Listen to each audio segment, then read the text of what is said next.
हर हर महादेव। स्वागत है आप सभी भक्तजनों का हमारे चैनल पर। आज हम एक ऐसे सवाल का जवाब तलाशने जा रहे हैं जो सदियों से मनुष्य के मन में कौंध रहा है। वह सवाल है, संसार में सबसे बड़ा पापी कौन है, स्त्री या पुरुष? यह सवाल न केवल आध्यात्मिक है बल्कि सामाजिक और दार्शनिक दृष्टिकोण से भी गहरा है। क्या भगवान भोलेनाथ ने इसके बारे में कुछ कहा है? क्या शास्त्रों में इसका जवाब छिपा है? और क्या यह सवाल वाकई इतना सरल है जितना दिखता है?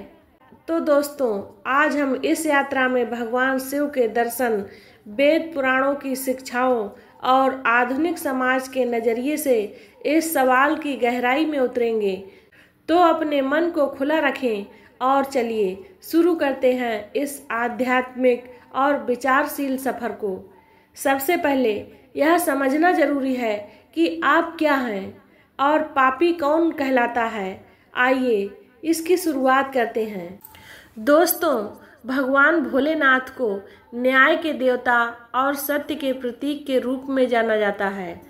शिव पुराण और अन्य हिंदू शास्त्रों में पाप को उस कर्म के रूप में परिभाषित किया गया है जो धर्म, सत्य और मानवता के विरुद्ध हो। पाप वह है जो किसी के मन, वचन या कर्म से दूसरों को दुख पहुंचाए या स्वयं को आत्मिक पतन की ओर ले जाए। लेकिन सवाल यह है, क्या पाप का कोई लिंग होता है? क्या पुरुष ज़्यादा पाप करता है या स्त्री? भगवान शिव, जो अर्धनारीश्वर के रूप में स्त्री और पुरुष दोनों का समन्वय है, क्या इस सवाल का जवाब देते हैं? शिव पुराण में एक कथा है जिसमें भोलेनाथ कहते हैं, पाप कर्म से होता है, न कि जन्म से। न स्त्री पापनी है न पुरुष पापी। जो अपने कर्मों से धर्म का पक्ष छोड़ देता है वही पापी कहलाता है। यह कथा हमें सिखाती है कि पाप का कोई लिंग नहीं होता। तो आइए कुछ उदाहरणों को सुनते हैं। जैसे कि रावण, जिसने अपनी शक्ति और अहंकार के कारण पाप किए, और कैकेयी एक स्त्री है जिसके लोभ और मोह ने रामायण में दुख का कारण बनाया। तो दोस्तों, इन उदाहरणों से क्या सीख मिलती है कि पाप व्यक्ति के लिंग पर निर्भर करता है बल्कि उसके इरादों और कर्मों पर। अब सवाल उठता है, अगर पाप लिंग पर निर्भर नहीं है तो फिर समाज में क्यों यह धारणा है कि स्त्री या पुरुष में से कोई एक ज़्यादा पापी है? इसके लिए हमें समाज और शास्त्रों के इतिहास में जाना होगा। तो चलिए अगले खंड में इसकी पड़ताल करते हैं। दोस्तों, अगर हम इतिहास और समाज को देखें तो पाएंगे कि स्त्री और पुरुष को लेकर कई धारणाएं बनाई गई हैं। कुछ लोग कहते हैं कि पुरुष ज़्यादा पाप करते हैं क्योंकि वे अहंकारी, क्रोधी और लालची होते हैं।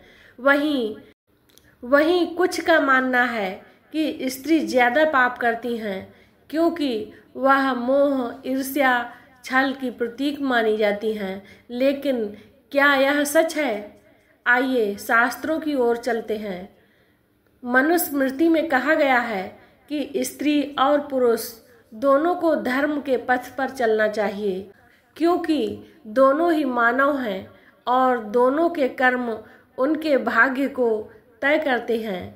महाभारत में द्रौपदी और कुंती जैसी स्त्रियों ने धर्म का पालन किया तो भीम और युधिष्ठिर जैसे पुरुषों ने भी।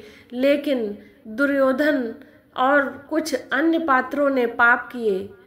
शिव पुराण में भगवान शिव कहते हैं, जो मनुष्य सत्य, प्रेम और करुणा को छोड़ देता है वही पापी है।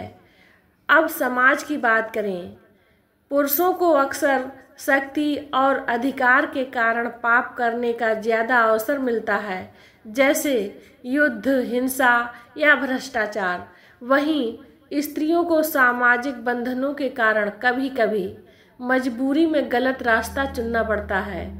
लेकिन इसका मतलब यह नहीं है कि कोई एक लिंग ज्यादा पापी है। दोस्तों, यह समझना जरूरी है कि पाप की जड़ में लिंग नहीं, बल्कि लोभ, क्रोध, मोह और अहंकार जैसे दोष हैं।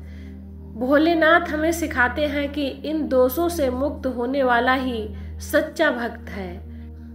अगले खंड में हम आधुनिक समाज में इस सवाल को देखेंगे।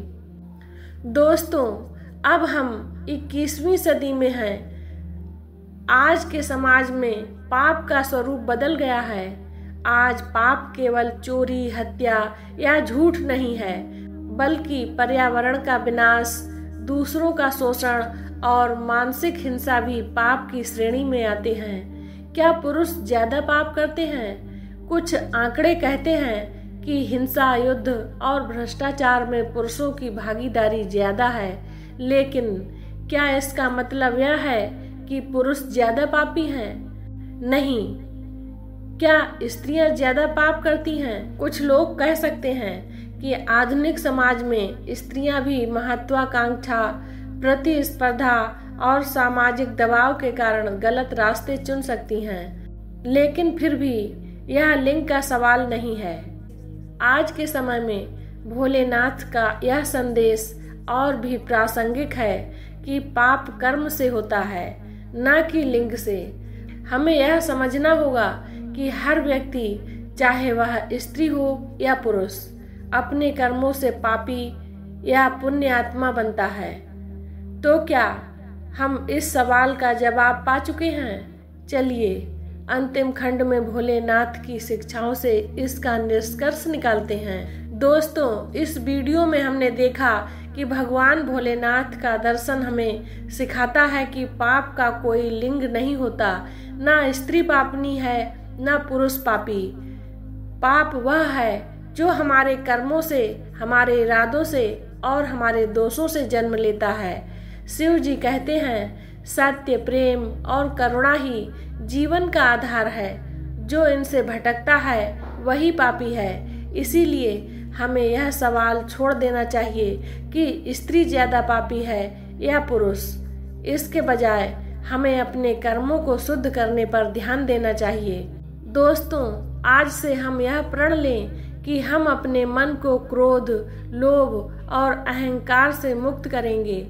हम भोलेनाथ के भक्त बनेंगे और सत्य के मार्ग पर चलेंगे।